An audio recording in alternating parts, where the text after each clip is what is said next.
Hello, everyone. My name is Nicole, and I'm a book publicist from River Street Writing. And today we have Suzy Krause here for Ink and Insight.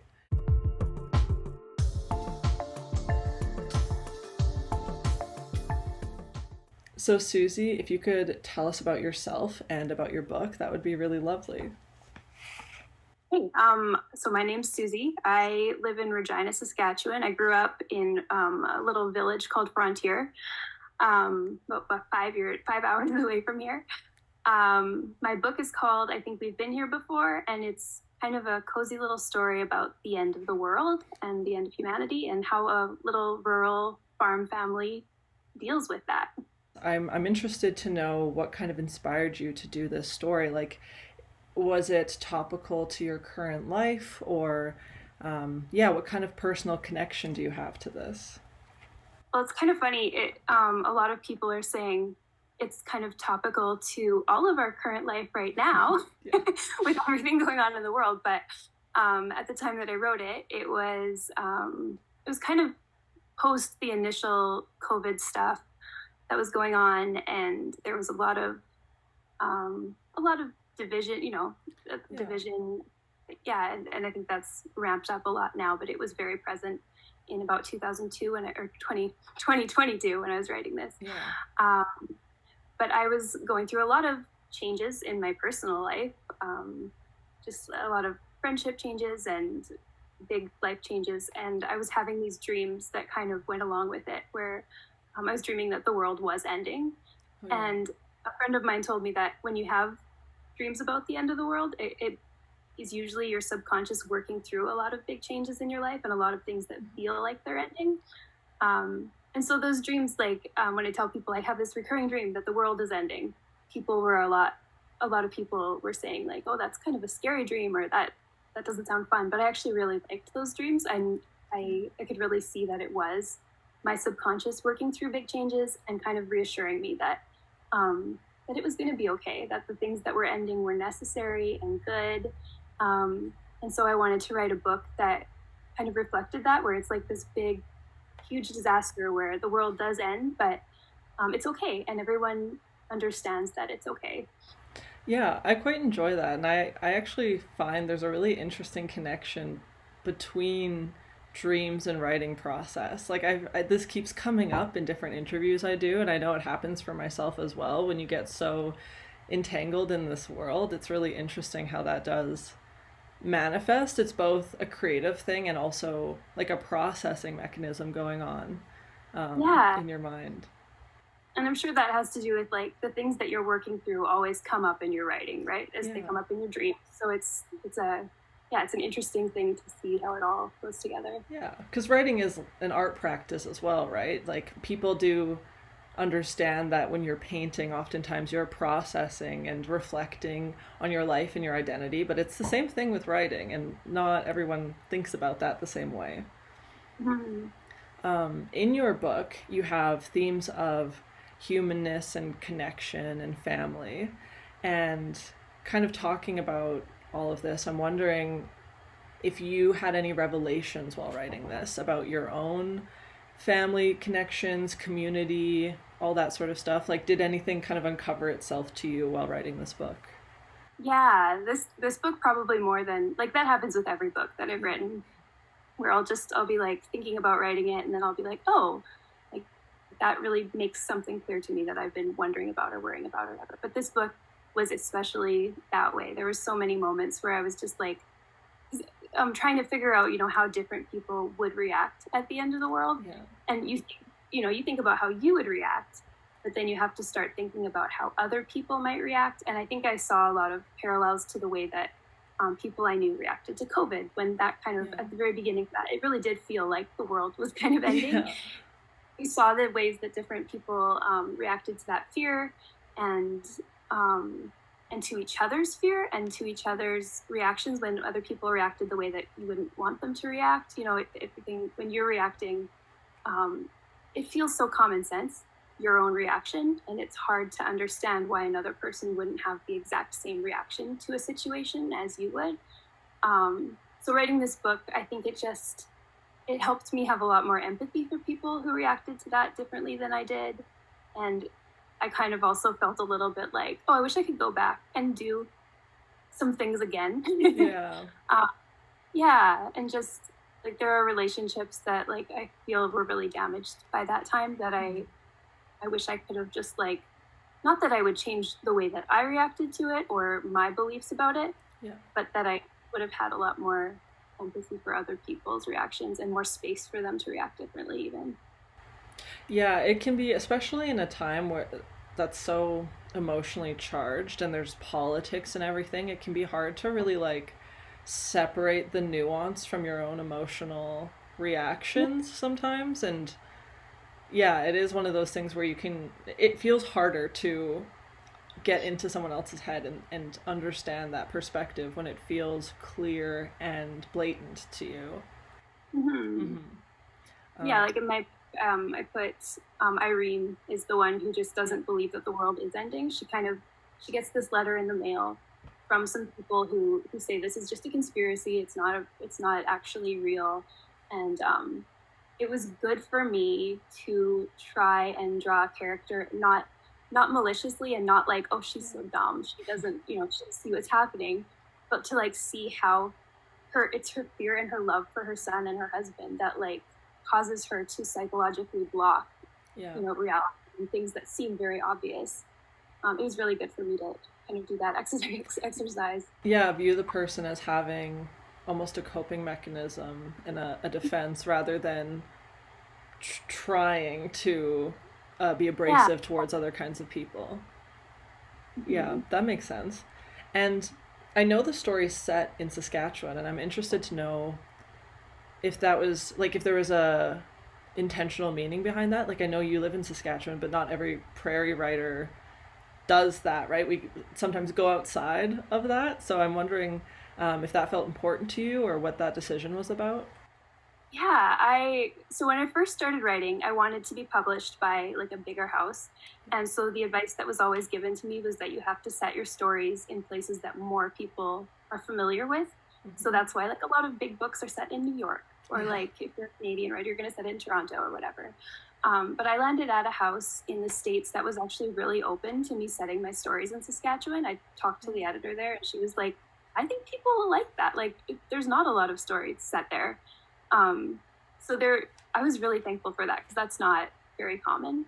And so then when I was given that permission, I was like, this is what I know, and I can write characters that feel more authentic. Like I don't really know how people in New York would react to the Yeah. end of the world, you know.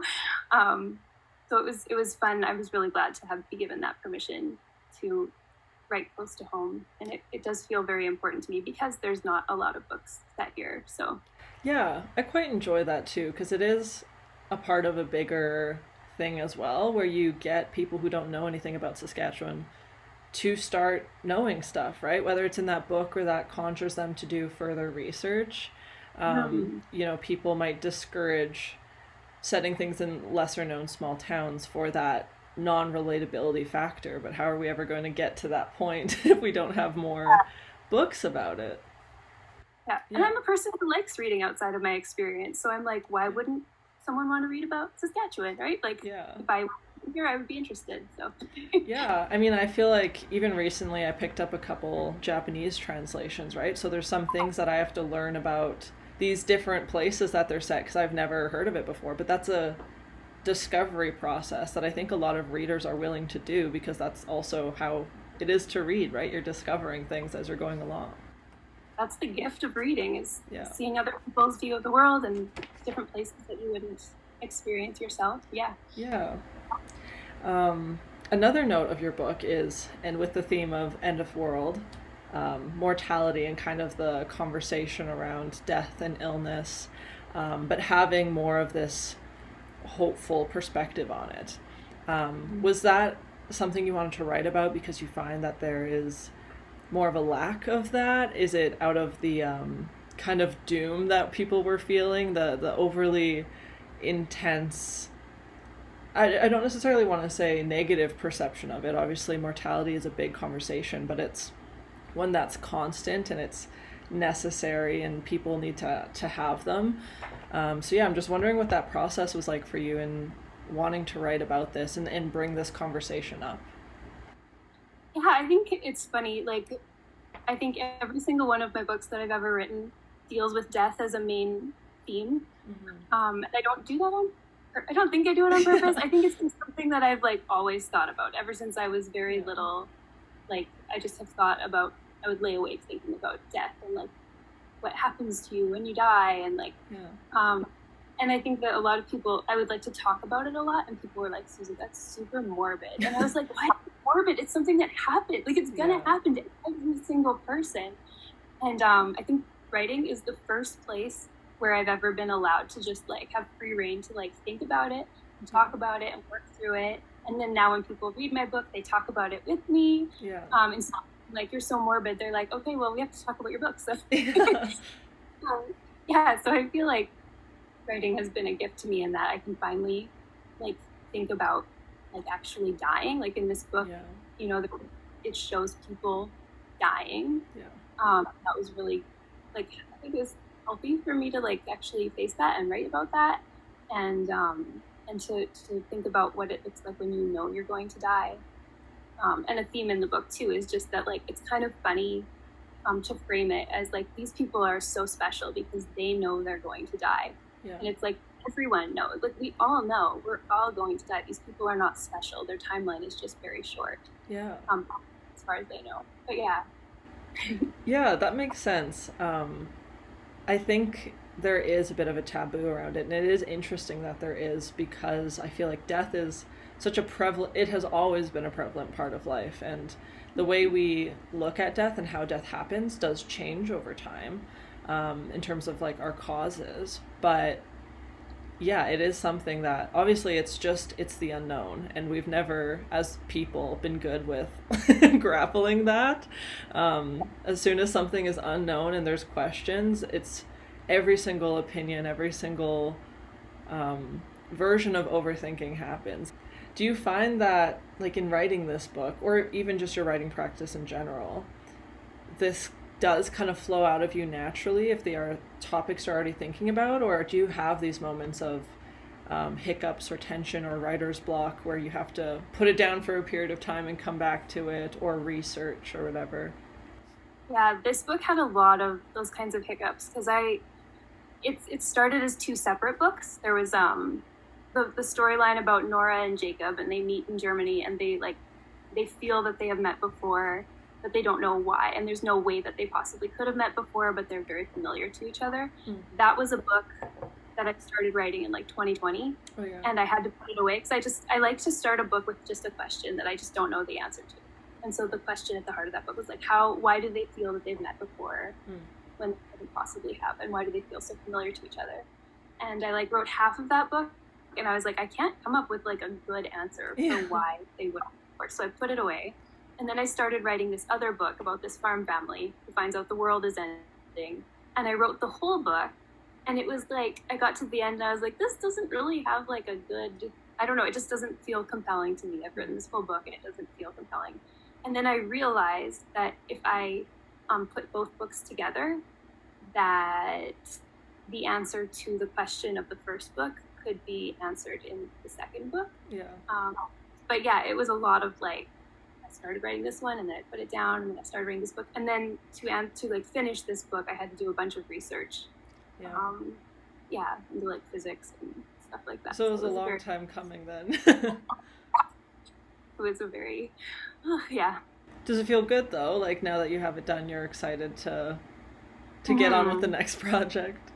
Yeah, it feels very rewarding when it's like, okay, that was like 4 years in the making, and now it's done and I'm happy with it. That's not always the case. Sometimes you turn in a book to be published and it's like, I could have probably given that one 3 more years, but this one I feel like I'm happy with it. Yeah, that's so great. Do you have strategies to overcome writer's block yourself, or are you just kind of like go with the flow and see how things happen, or is it like, I've been here before, I need to do these certain things to kind of get myself out of it? Yeah, I used to have like strategies of like, okay, I'm gonna like read a book, or I'm gonna watch a movie, or I'm gonna set it down for a day or whatever. But lately I feel like I've just been a lot more like trusting that like when the energy finds me to write, it'll come, and sometimes it goes away and you have to wait for it to come back, and it always comes back. Yeah. It's kind of like trying to fall asleep when you're like, when you wake up at 2 a.m. and you're like, I have something tomorrow and I need to fall asleep because I'm going to be so tired tomorrow. And so you try and fall asleep and you have your strategies and none of them work. And you actually will fall asleep so much faster if you just trust that you will fall asleep. And you just like, don't think about that. I feel like that's writer's block too. It's like, I just have learned that when I feel blocked, it's like, I just have to wait for it to come back. And it will. And that it will makes it come faster.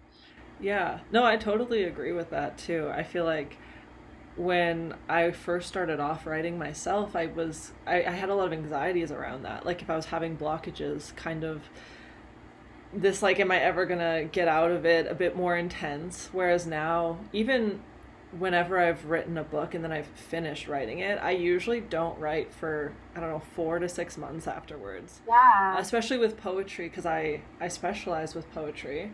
So I'll be writing poems for years and years, and then once the collection's done, I just stop. And it's a little scary sometimes, but I'm like, I know eventually it's just, I'm naturally going to take to the pen and paper and it's going to happen and I'm going to go back into that world. But I have to just listen to my body and be like, if it wants to stop right now, we're letting it stop, and it will tell me when we're ready to go again. It is so funny how urgent it feels, though. It's like every day that I don't write, I feel like, oh no, I'm missing, I'm losing time or what. But it's, yeah. Yeah, it's probably, I mean, I think some of it is just when it's a big part of your life and your personality and your identity to be someone who writes and loves writing. Not engaging with that feels a little wrong. I think something in our brains is like, this isn't right though. Yeah. As a closing thought, I wanted to highlight that your book talks about nostalgia and recollection. There's lots of moments of flashback and deja vu and uncovered memories. And I was just interested to know what sort of feelings and insights you'd like readers to be left with when they finish your book. I think one of my favorite reviews that I've read, I do read my reviews. I know I'm not supposed to, but my favorite ones are the ones where people finish reading the book and they just say like, this book caused me to like think about how I would react at the end of the world and how I would treat my family and what I would say to them. There was one guy who said that he read this book right before he went on a family vacation with his grown children. Yeah. And he said that like the whole vacation, he was just thinking about like, if this was the last time I got to see them, what would I wish I had said and what would I wish I had done? And he like did those things on the vacation, and it was like this really special time for him. And I was like, oh, that is what I would love if people read this book and they just like, I don't know, just like it caused them to just think about those things and not to think just like about death and dying, but like about living and how we live when we know that we will die. Yeah, kind of that gratitude for the moment, and not just airplane mode through your life. Yeah. Yeah, that makes sense. I love that. Thank you for answering and having this interview with me. And thanks to everyone watching. If you want to stay up to date with our other author interviews, you can subscribe to our channel. And we'll see you next time. Bye.